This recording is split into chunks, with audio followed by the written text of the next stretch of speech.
अस्सलामुअलैकुम स्टूडेंट। उम्मीद है आप सब लोग खैर खैरियत से होंगे और ठीक ठाक होंगे। आज का जो हमारा टॉपिक है वो है energy difference between two orbit कि अगर हमारे पास दो शेल है उनके दरमियान एनर्जी डिफरेंस क्या है। इससे पहले लेक्चर में हमने बोहर एटॉमिक रेडियस के बारे में पढ़ा था और calculation of energy in an orbit के बारे में पढ़ा था। फॉर एग्जांपल हमारे पास एक एटम है, ये इसका न्यूक्लियस है। यहाँ पर हम न्यूक्लियस को ड्रा करते हैं, ये इसका न्यूक्लियस है और ये इसके शेल्स है। यहाँ पर शेल मौजूद है, ये पहला शेल हुआ, ये दूसरा शेल है, ये दूसरा शेल है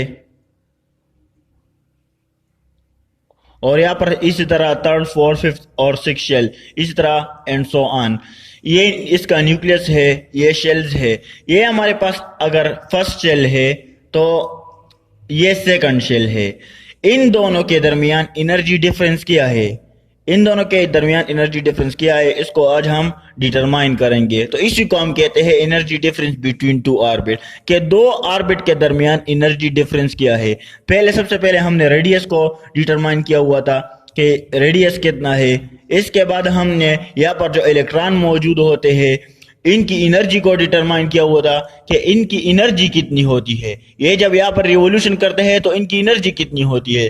तो आज हम डिटरमाइन करेंगे कि दो ऑर्बिट के दरमियान एनर्जी डिफरेंस क्या होता है, इसको आज हम फाइंड आउट करेंगे। तो एनर्जी डिफरेंस को शो करने के लिए हम यहाँ पर डेल ई लगाते हैं। डेल ई क्या होता है, ये एनर्जी डिफरेंस को शो करता है। ये शेल 2 है तो यहाँ पर इसको हम रिप्रेजेंट करते हैं E2 माइनस E1। ये हमारे पास पहला इक्वेशन हो गया, ये हमारे पास पहला इक्वेशन हो गया। और calculation of energy in an orbit में हमने ये इक्वेशन डिराइव किया हुआ था कि En is equal to minus E4 minus E power 4 m divide by 8 epsilon not square और h square multiply by z square divide by h square divide by n square. तो ये equation हमने derive किया हुआ था। अगर हम इस इक्वेशन को E1 के लिए लिखते हैं तो हमारे साथ ये इक्वेशन किस तरह होगी, E1 is equal to minus E power 4 divide by 8 epsilon not square, यहाँ पर h स्क्वायर और multiply by z square divide by n1 power square. ये हमारे पास E1 के लिए हो गई ये इक्वेशन। तो इसको हम इक्वेशन 2 का नाम देते हैं। E2 के लिए इक्वेशन किस तरह होगी, तो E2 के लिए हम इक्वेशन को लिखते हैं यहाँ पर E2 minus E power 4 m divide by 8 epsilon not square h square multiply by z square divide bye n2 का स्क्वायर। तो ये हमारे पास E2 के लिए हो गई ये इक्वेशन। अब E1 भी हमारे साथ गिवन है, E2 भी हमारे साथ गिवन है और E3 भी हमारे साथ गिवन है। तो put equation 2 and 3 in equation 1। तो यहाँ पर हम क्या करेंगे कि 2 और 3 को उठा के हम इक्वेशन 1 में पुट करेंगे। तो इक्वेशन 1 हमारे पास क्या है, del E change in energy is equal to E2 minus E1। तो E2 की जगह हम ये वाला पुट करेंगे, ये वाला, और E1 की जगह हम ये वाला। तो del E is equal to E2 क्या है, minus E power 4 m divide by 8 epsilon not square और यहाँ पर h square multiply by z square n2 का स्क्वायर। यहाँ पर माइनस, ये वाला माइनस और यहाँ पर इक्वेशन का अपना माइनस है। तो E power 4 m 8 epsilon not square h square multiply by z square divide by n square 1। तो ये हमारे पास इक्वेशन बन गई। अब इसको हम थोड़ा सा सिंप्लीफाई करते हैं कि del E is equal to minus E power 4 m divide by epsilon not square और h square multiply by z square n2 का स्क्वायर। तो ये प्लस हो जाएगा, माइनस माइनस प्लस। तो यहाँ पर प्लस आ जाता है, तो E4 तो E power 4 M 8 epsilon not square h square multiply by z square और यहाँ पर n1 का स्क्वायर। अब इसको हम थोड़ा सा रीअरेंज करते हैं, इस टर्म को हम पहले लिखते हैं प्लस वाले को और माइनस वाले को हम बाद में लिखते हैं। तो हमारे पास आ जाता है del E is equal to e का power 4 m divide by 8 epsilon not square h square multiply by z square n1 का स्क्वायर और यहाँ पर माइनस e का power 4 m 8 epsilon not square h square. ये हमारे पास आ जाता है। अब यहाँ से हम कॉमन लेंगे, तो कॉमन हम कौन कौन से उठाएंगे, जो इस टर्म में भी मौजूद हो और इस साइड पर भी मौजूद हो। तो हमारे साथ e का पावर 4 m, e का power 4 m 8 epsilon not square h square 8 epsilon not square h square, ये यहाँ पर भी मौजूद है और यहाँ पर भी मौजूद है। तो इसको हम कॉमन लेते हैं, del e is equal to e का power 4 m 8 epsilon not square h square, ये यहाँ पर भी मौजूद है और यहाँ पर भी मौजूद है। हमारे पास आ जाएगा z स्क्वायर n1 का square minus z square n2 का स्क्वायर, ये यहाँ पर n2 है तो n2 का स्क्वायर। हमारे पास इक्वेशन कुछ इस तरह का बन जाएगा, यहाँ पर जाउल पर एटम आ जाएगा, जाउल पर एटम।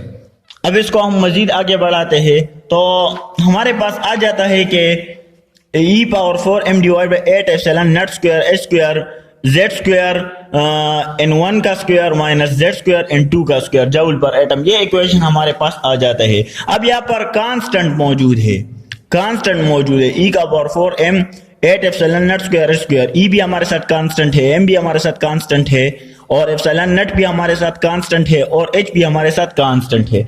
तो इसको हम देखते हैं कि किस तरह हमारे पास इसकी वैल्यू कितनी आती है। तो हमारे पास इसकी वैल्यू है कि इसकी वैल्यू हमारे पास आ जाती है 2.18 मल्टीप्लाई बाई 10 पावर माइनस 11, मेरे ख्याल में 11 है जाउल पर एटम, जाउल पर एटम, ये इसकी वैल्यू है, ये हमने ऑलरेडी डिटरमिन की हुई है। तो इसको हम यहाँ पर लिखते हैं, इस इक्वेशन को हम उठाते हैं और इसको हम यहाँ पर लिखते हैं। तो हमारे पास इक्वेशन आ जाएगी कि del E is equal to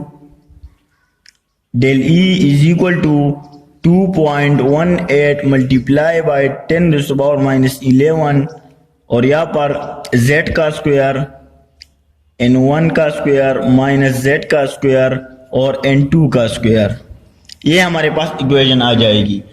अब इसके बाद यहाँ पर जब हम जाउल पर एटम को किलो जाउल पर मोल में कन्वर्ट करते हैं तो क्या होता है, हम एवोगाड्रो नंबर के साथ इसको मल्टीप्लाई करते हैं और 1000 पर डिवाइड करते हैं। हम ऑलरेडी कर चुके हैं पहले equal calculation of energy in orbit में, तो आप वहां पर देख सकते हैं कि किस तरह हमने इसको किया हुआ है। तो हम डायरेक्ट लिखते हैं कि del E is equal to 1312.36, यहाँ पर हमारे साथ ये आ जाता है इससे। और यहाँ पर अगर z की वैल्यू हम 1 ले, क्योंकि हम अक्सर हाइड्रोजन एटम के लिए करते हैं, तो हाइड्रोजन एटम का एटॉमिक नंबर क्या है, 1 है। तो ये z की वैल्यू पर हम यहाँ पर 1 पुट करते हैं, 1 स्क्वायर डिवाइड बाय, और ऑर्बिट हमारे साथ क्या है, 1 है, तो यहाँ पर हम ऑलरेडी 1 यहाँ पर भी पुट करते हैं, तो यहाँ पर भी हम 1 पुट करते हैं। ये हमारे साथ यहाँ पर हम 1 पुट करते हैं और ऑर्बिट हमारे साथ कौन सा है, 2 है। तो हमारे साथ ये आ जाता है del E is equal to 1312.36, यहाँ पर आ जाता है 1 divide by 1 minus 1 divide by 4। अगर हम इसका एलसीएम लेते हैं तो हमारे पास रिजल्ट में आ जाता है 131236 और यहाँ पर 4 इसका एलसीएम हो जाएगा। जब 4 इसका एलसीएम हो जाएगा तो यहाँ पर 4 और यहाँ पर -1, del E is equal to 131236, यहाँ पर आ जाएगा 3 डिवाइड बाय 4। अब जब हम 3 को 4 से डिवाइड करते हैं तो हमारे पास क्या आता है कि del E is equal to 1312.36 0.75, ये हमारे साथ आ जाता है। जब हम इसको मल्टीप्लाई करते हैं तो 984.36 किलो जाउल पर मोल में हमारे साथ वैल्यू आ जाती है। अगर हमारे साथ ये न्यूक्लियस है और ये इनके शेल्स है, ये ऑर्बिट नंबर 1 है और ये ऑर्बिट नंबर 2 है, तो इन दोनों के दरमियान जो एनर्जी डिफरेंस है वो है 984.36 किलो जूल पर मोल। अगर ये इलेक्ट्रॉन इस ऑर्बिट में आता है, हाई एनर्जी ऑर्बिट से लोअर एनर्जी ऑर्बिट में आता है, तो इसको 984.36 किलो जूल पर मोल एनर्जी रिलीज करनी पड़ेगी। और अगर ये इलेक्ट्रॉन ऑर्बिट 1 से ऑर्बिट 2 में जाते हैं तो इसको 984.36 किलो जूल पर मोल एनर्जी एब्जॉर्ब करनी पड़ेगी। तो इतनी एनर्जी रिक्वायर्ड होती है और दो ऑर्बिट के दरमियान इतनी एनर्जी डिफरेंस होती है। अगर हम E3 और E2 के लिए करते हैं तो for E3 and E2 as for del E is equal to E3 minus E2। तो ये क्या हो जाएगा, हम डायरेक्ट यहाँ पर वैल्यू पुट करते हैं, हमारे साथ आ जाता है del E is equal to यहाँ पर 1312.36 और इक्वेशन को हम लिखते हैं, यहाँ पर हम जस्ट इक्वेशन को लिखते हैं n2 का स्क्वायर माइनस n3 का स्क्वायर, यहाँ पर n3 क्योंकि हम थर्ड ऑर्बिट के लिए करते हैं, n3 का स्क्वायर। ये हमारे पास आ जाता है del E is equal to 1312.36 और यहाँ पर आ जाता है क्योंकि सेकंड ऑर्बिट है तो इसका होल स्क्वायर और यहाँ पर थर्ड ऑर्बिट है तो 3 का होल स्क्वायर। तो del E is equal to 1312.36 यहाँ पर 4 आ जाता है और यहाँ पर 9 आ जाता है, यहाँ पर 4 और यहाँ पर 9। अब हम इसका एलसीएम लेते हैं तो एलसीएम हमारे पास आ जाता है इसका 36, इसका एलसीएम क्या आता है 36 और यहाँ पर क्या आ जाता है, यहाँ पर 9 और यहाँ पर -4, यहाँ पर 9 और यहाँ पर -4। तो डेल E इसको हम मजीद सिंप्लीफाई करते हैं 1312.36 यहाँ पर 5 डिवाइड बाय 36। जब हम इसको डिवाइड कर लेते हैं तो हमारे पास आ जाता है del E is equal to 1312.36 यहाँ पर 0.136 और लास्ट में हमारे पास वैल्यू आ जाती है del E is equal to 178.48 kilo joule per mole. ये हमारे पास वैल्यू आ जाती है E2 और E3 के लिए। अगर हम E4 और E3 के लिए फाइंड करते हैं तो हमारे पास वैल्यू क्या होगी, यहाँ पर हम देखते हैं E4 और E3 के लिए। तो E4 एज पर del E is equal to E4 minus E3। तो हम इक्वेशन को लिखते हैं कि del E is equal to 1312.36 1 over n का स्क्वायर और यहाँ पर 3 माइनस 1 ओवर 4 का स्क्वायर n4 का स्क्वायर यहाँ पर 4। तो del E is equal to 1312.36 यहाँ पर हम कौन सा ऑर्बिट है, थर्ड ऑर्बिट है, तो यहाँ पर हम क्या पुट करते हैं 3 का स्क्वायर और यहाँ पर हम क्या पुट करते हैं 4 का स्क्वायर।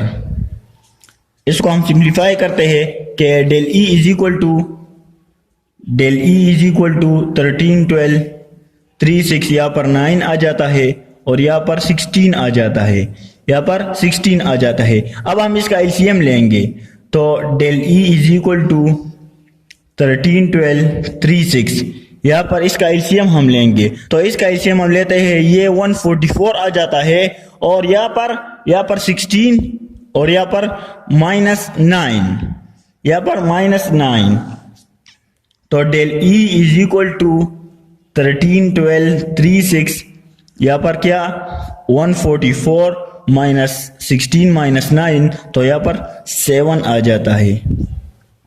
जब हम इसको डिवाइड करते हैं 7 को 144 से तो del E is equal to 1312.36 ये हमारे पास आ जाता है 0.048 हमारे पास आ जाता है। तो इसको हम 1312.36 से मल्टीप्लाई करते हैं। तो del E is equal to 62.99 kilo joule per mole. ये हमारे पास एनर्जी आ जाती है। कौन कौन से ऑर्बिट के दरमियान E4 और E3 के दरमियान जो एनर्जी डिफरेंस हमारे साथ होता है वो होता है 62.99 किलो जूल पर मोल। अब इन एनर्जी डिफरेंस का मतलब क्या होता है? एनर्जी डिफरेंस का मतलब क्या होता है? जो सबसे ज्यादा एनर्जी डिफरेंस होता है वो E2 और E1 के दरमियान होता है। E2 और E1 के दरमियान होता है। जो इसके बाद होता है वो E3 और E2 के दरमियान होता है। जो इसके बाद होता है वो E4 माइनस E3 के दरमियान होता है। तो ये एनर्जी डिफरेंस होता है। यहां पर आप लोग देख सकते हैं कि E2 और E1 के दरमियान हमारे पास 984.36 किलो जूल पर मोल है। इसी तरह आप लोग देख सकते हैं कि कौन सा ऑर्बिट है दूसरा, यहाँ पर हमारे साथ है E3 और E2 के दरमियान 178.48 किलो जूल पर मोल है। और यहाँ पर आप लोग देख सकते हैं कि हमारे पास 62.99 किलो जूल पर मोल है। तो सबसे ज्यादा एनर्जी डिफरेंस E2 और E1 के दरमियान होता है। यानी अगर कोई इलेक्ट्रॉन E2 ऑर्बिट से E1 में आता है तो उसको ज्यादा एनर्जी रिलीज करनी पड़ेगी as compare to E3 and E2 and E4 and E3।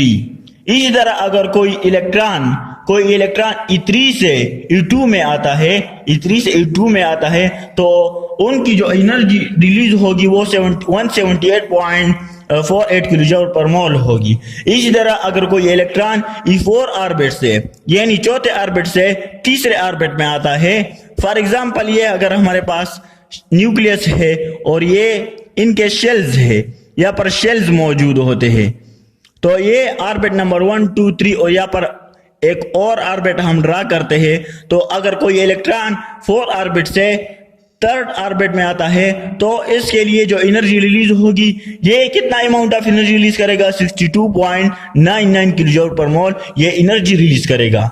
यहाँ पर एनर्जी डिफरेंस इतना है, तो इसको हम कहते हैं energy difference between two orbit. So ये एनर्जी डिफरेंस के बारे में था कि दो ऑर्बिट के दरमियान कितना एनर्जी डिफरेंस होता है। Okay, thanks.